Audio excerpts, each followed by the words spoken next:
Hello everyone, Jeffrey and Channy here again with The Authentication Process.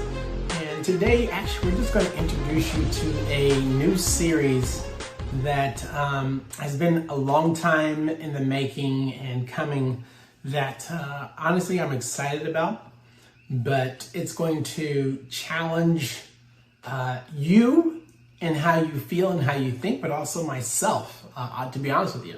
So the name of the series that we're going to be talking about is called Undefining God.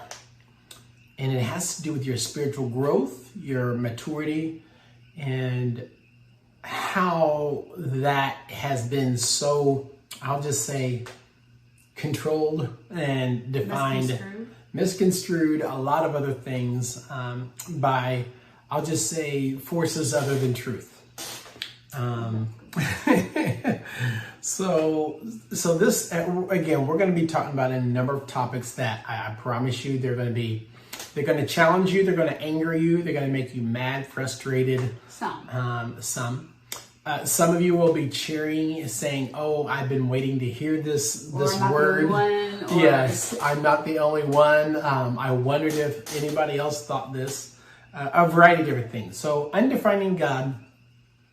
So what brought us here? I want to share just real quickly about a journey that I had to deal with. About a decade ago, I had a medical situation where my appendix burst. I was in the hospital and on a feeding tube, almost died, had a number of things wrong, right? In addition to being diabetic, and the feeding tube was all sugar. And so I was in a situation where I wanted family there, but we were in California. My family's all in Indiana, my siblings, brothers and sisters. And there were some of them that said they were going to come because I needed help.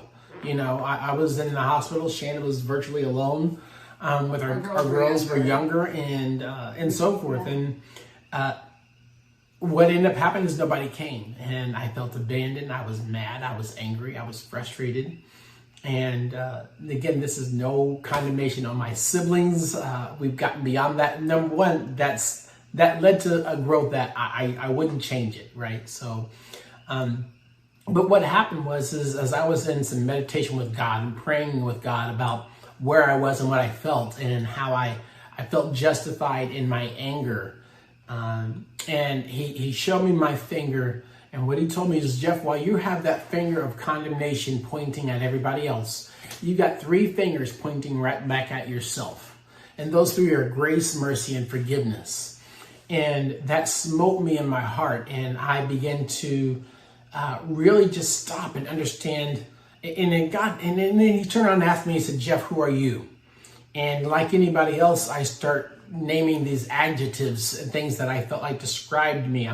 I'm a father, I'm a husband, I'm a son, I'm a Christian, I'm a believer, I'm a teacher, I'm a studier of the word, I love the Bible. And in the end, none of that mattered. He said, if I strip all of those adjectives and those descriptions away from you, who are you? And I didn't have an answer.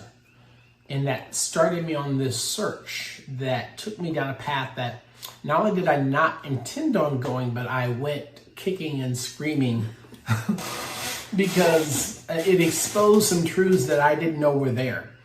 And so when we talk about undefining God, we're going to be talking about a number of topics that were shaped by things such as religion, how we were brought up, our society that we grew up in, a variety of different things. So we're going to be talking about fear versus love-based teaching. We're going to be talking about is God by any other name still the same?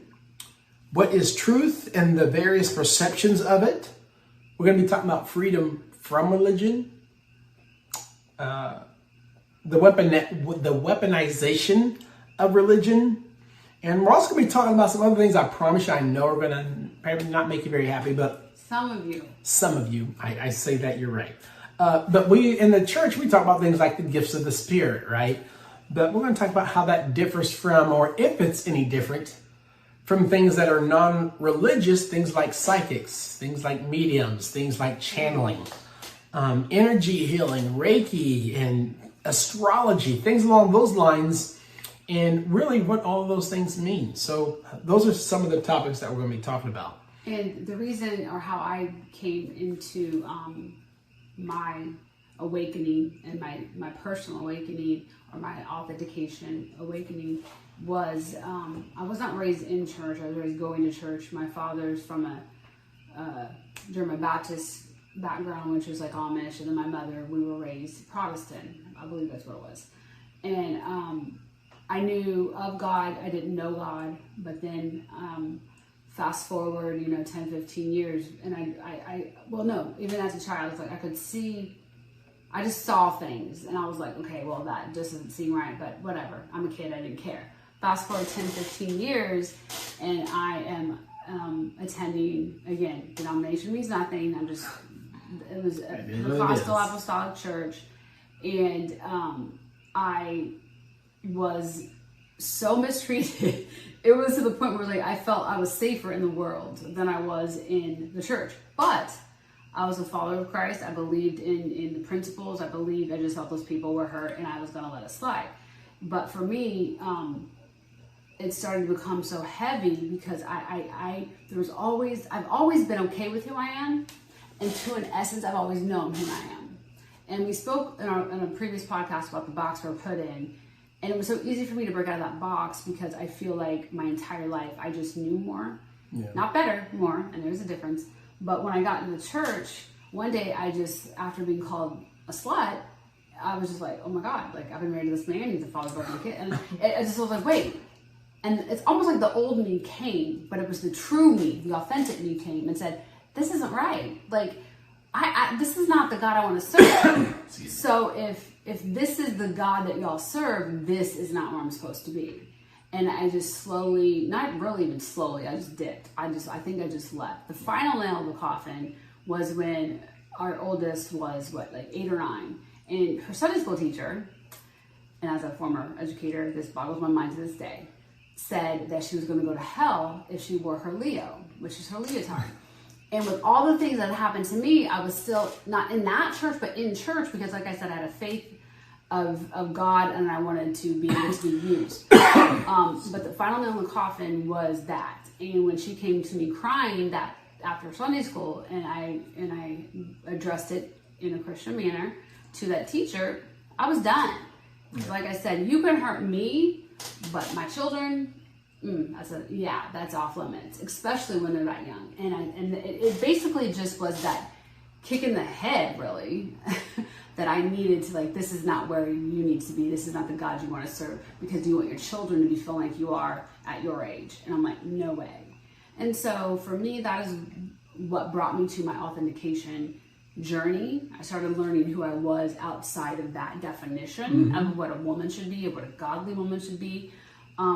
And the why for both of us is we don't want anybody else to feel this way. Absolutely. And what we have found, not just with our children, but in clients that we coach, and friends, acquaintances, people at work, whatever, so many people, but specifically recently, are having this same awakening. They're like, it's almost like a personal awakening happened first, where we just spoke about the box we were brought in and breaking out of that box of what the world defined you at. And when you do that, you just kind of look around at everything in your life. And religion and church might be a big aspect of that. And you're going to ask questions, but yet you're too scared or whatever. And we're seeing these people struggle. And because, number one, we know what it's like, we just don't want anyone else to be there. So that is what this series is about. And we're super excited. Jeff was right. It's going to make some of you very angry. I'm okay with that. You're learning to be. But others are going to say, hey, I found a safe place. I found a home. I found a tribe. I'm excited about this. I really am. And I hope that you will join us with this, during this talk, during these series that we talk about this. And of course, I want to tell you, we welcome your thoughts, your comments. And also, if there's a certain topic or aspect of religion or spirituality that you would like us to talk about, and its potential either agreement with religion or even its disagreement with religion, we would love to hear about this, and share that with us, and we might make that one of our topics that we talk about as well. So God bless you. Thank you for joining us for this brief introduction to this new series we're going to be talking about, Undefining God. We'll see you next time. God bless. Hello, everyone.